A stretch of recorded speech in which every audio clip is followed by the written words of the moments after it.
Hello and welcome to this Prepare for IELTS Part 2 speaking video, and in this video I will describe a piece of good news that you heard from the TV or the internet.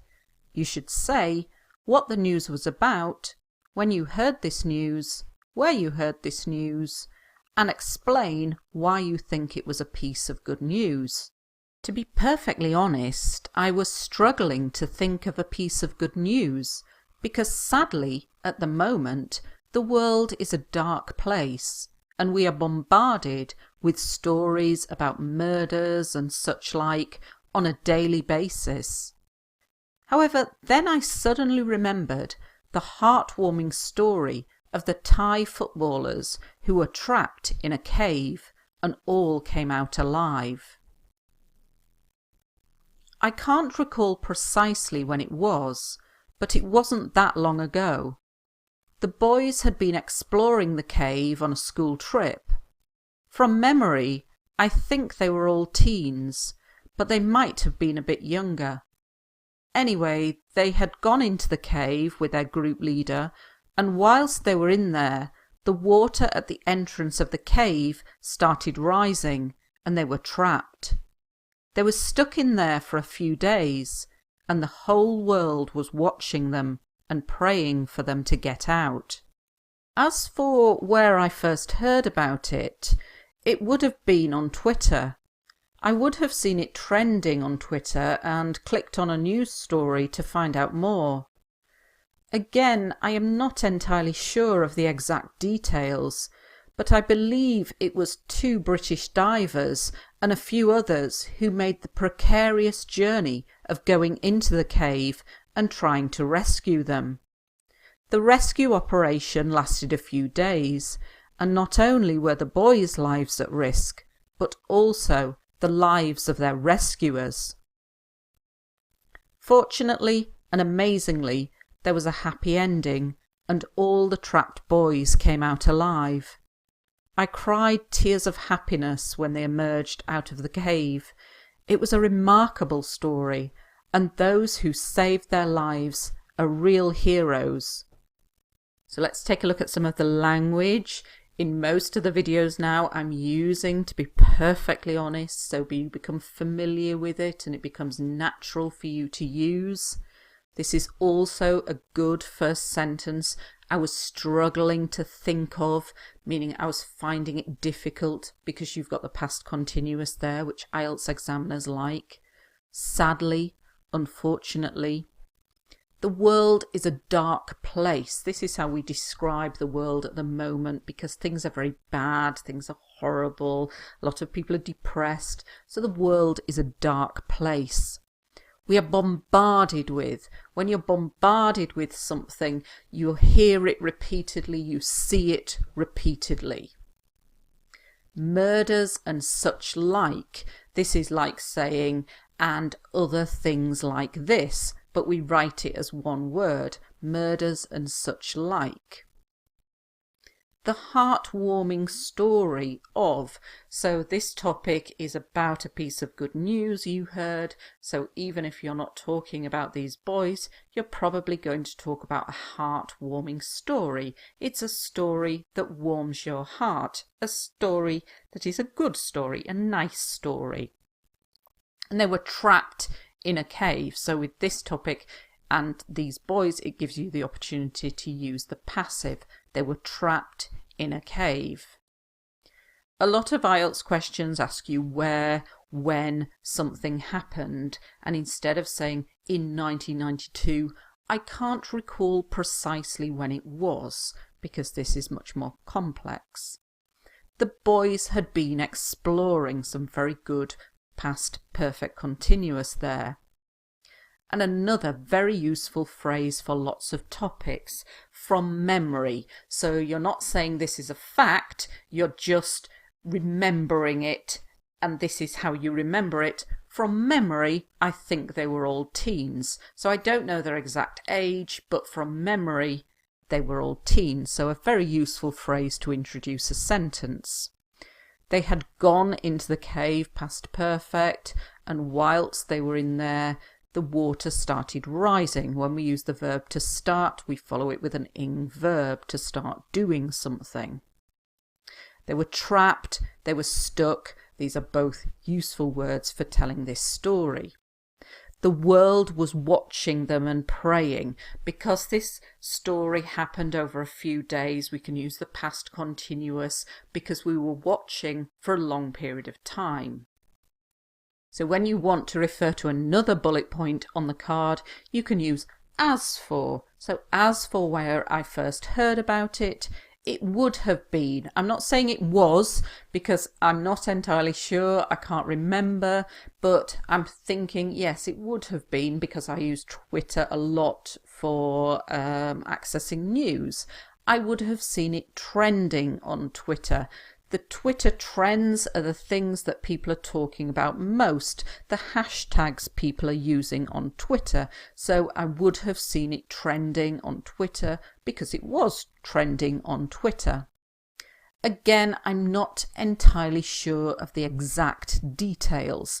So just a useful complex phrase to start your sentence because you're saying, I don't know exactly, but I believe it was. And this is more complex than saying it was 2 British divers.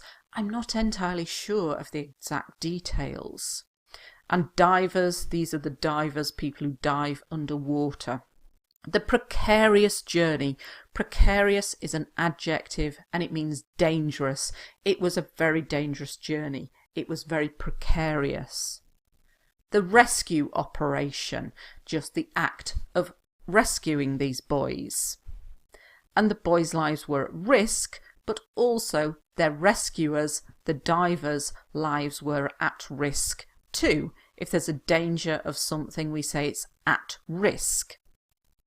Fortunately and amazingly, so try to use lots of adverbs in your answer, there was a happy ending, so a nice ending, and all the trapped boys came out alive. We don't just cry tears of sadness, we can cry tears of happiness, tears of joy.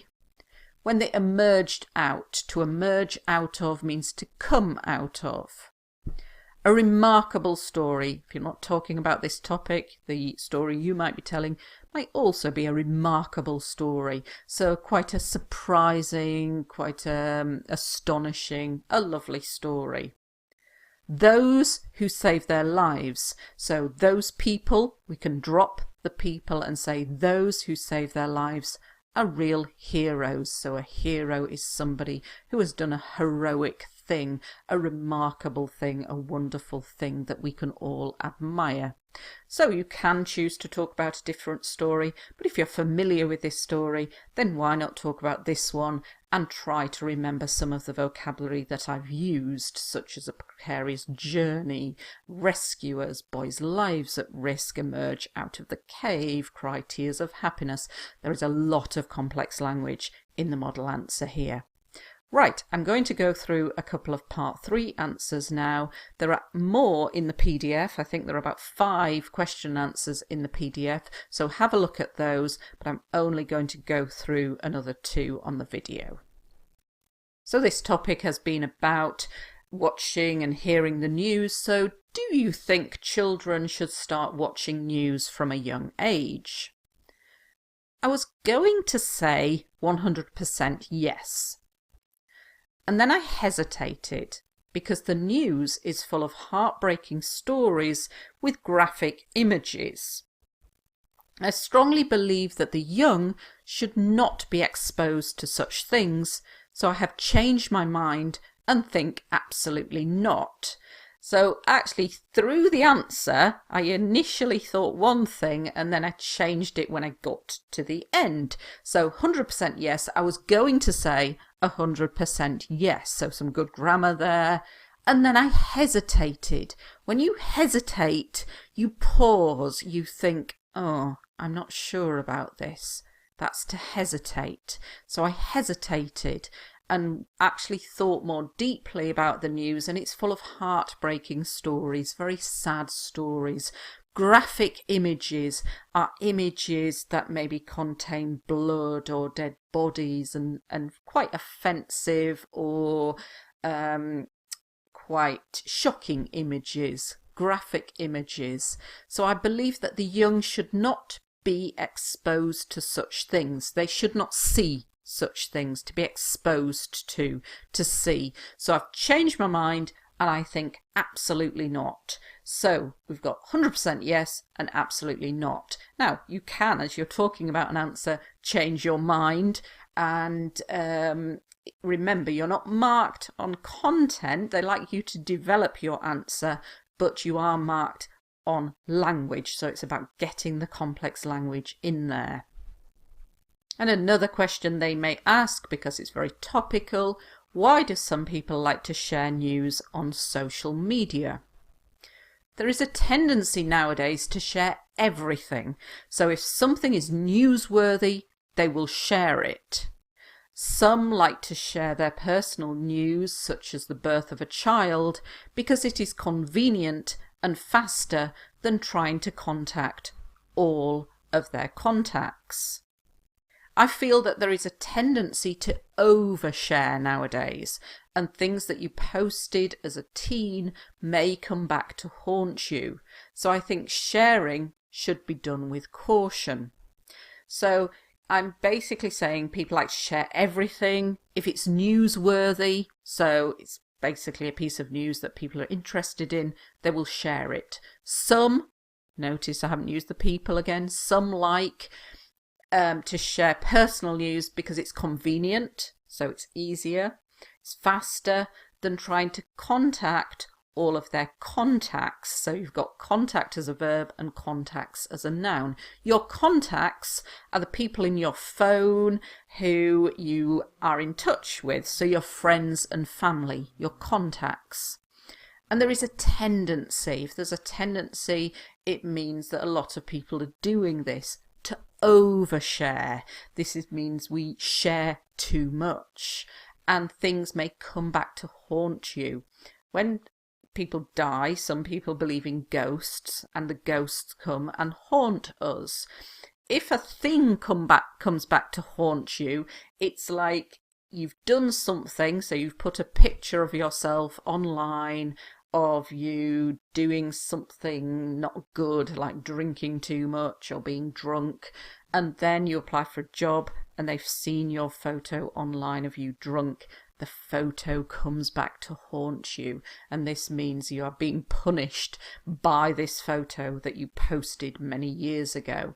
So sharing should be done with caution. To do something with caution means do it carefully and think very carefully about it before you do it.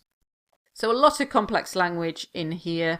You don't have to try and learn everything, but certainly try and remember some of these answers, and try to answer these questions without looking at my answers, or go through them a few times using my answers and then see if you can remember them, and that will help you to learn some new vocabulary. But make sure you look at the PDF, because there are a few more questions and answers in there too. Thank you for watching.